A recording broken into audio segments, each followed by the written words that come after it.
Mama was sprawled on the floor, her arms limp and her breathing shallow. The tiny room was filled with the acrid smell of burnt firewood and leftover stew from last night. I shook her, my voice trembling. "Mama, please get up. Don't do this to me. Mama."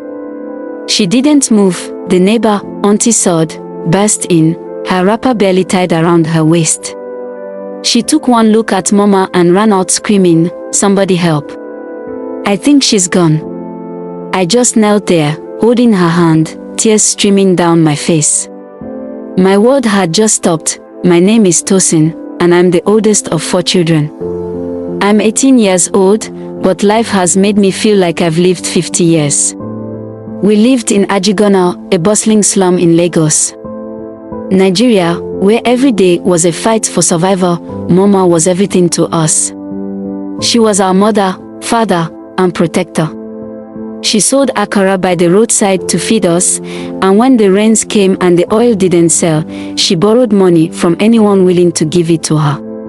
Papa had left years ago, chasing a dream that never included us. Life wasn't easy, but we managed. Or at least, Mama made it seem like we did. It all started with Jide, my younger brother, falling sick. He was only 10, but the malaria hit him hard. Mama spent every naira she had on his treatment, money we didn't even have. The doctor told her he needed proper food to recover, but proper food was a luxury in our house.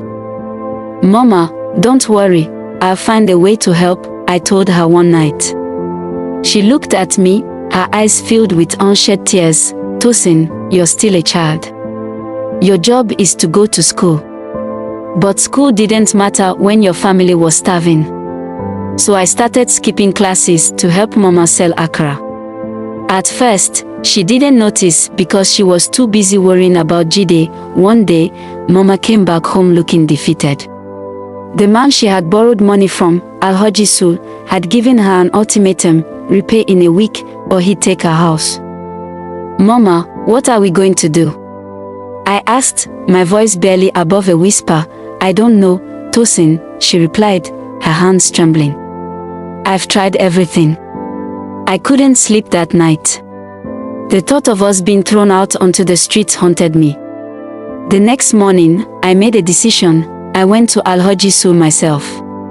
His shop was big, with shelves filled with provisions I could only dream of. When I walked in, he looked at me and laughed. "What do you want, little girl?" he asked, his gold teeth glinting in the light. "Please, sir," I began, my voice shaking. "Give us more time. My mama will pay you back, I promise." He leaned back in his chair, his smile fading. "Time doesn't cook soup, my dear. If your mother can't pay, she should come and work for me. I need someone to clean my house." I didn't tell Mama what he said. Instead, I told her I had found a way to make some money. I started cleaning Alhaji's house every evening after selling akara. He paid me a pittance, but it was something. Things got worse. Jide's medicine ran out, and Mama couldn't afford to buy more. My younger sisters, Bola and Simi, started missing school because we couldn't pay their fees. The landlord came by every other day, banging on the door and shouting, "If you don't pay your rent, I'll throw you all out." Mama stopped eating so we could have more food. Her cheeks grew hollow, and her energy waned. One day, while cleaning Alhaji's house, I overheard him talking on the phone. He was laughing, boasting about how he was going to seize our house soon. My hands shook as I scrubbed the floor, anger boiling inside me. That night, I confronted Mama. "Why are we still borrowing from him, Mama? He's not helping us. What choice do I have, Tosin?" She snapped. "Do you think I enjoy this? Do you think I don't know how dangerous he is?" I had never seen Mama so angry before. It was the first time I realized how much she was sacrificing for us. Everything came crashing down one rainy evening. Mama had gone to Alhaji to beg for more time, but she came back looking worse than I had ever seen her. "What happened?" I asked, rushing to her side. She didn't answer. She just went into her room and locked the door. The next morning, she didn't come out. That was when I found her on the floor, unconscious. We rushed her to the hospital, but it was too late. Mama was gone. Life after Mama's death was a blur. Relatives came, cried, and left. Nobody stayed to help.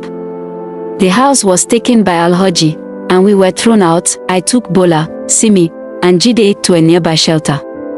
It wasn't much, but at least we had a roof over our heads. I started working full-time, doing anything and everything to keep us alive. One day, while working at a mechanic shop, I overheard two men talking about Alhaji. Did you hear? That man is finally going to jail. Fraud and exploitation. Serves him right.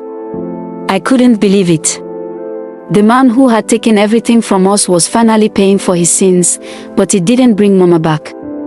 It didn't undo the years of suffering we had endured. Now, as I sit here, watching my siblings sleep, I think about Mama. She fought so hard for us, but poverty doesn't fight fair. If poverty was a choice, who would choose it? Certainly not us, and yet, here we are, fighting to survive in a world that seems determined to break us. But one thing I know for sure, I'll keep fighting, just like Mama did. Because that's what she would have wanted.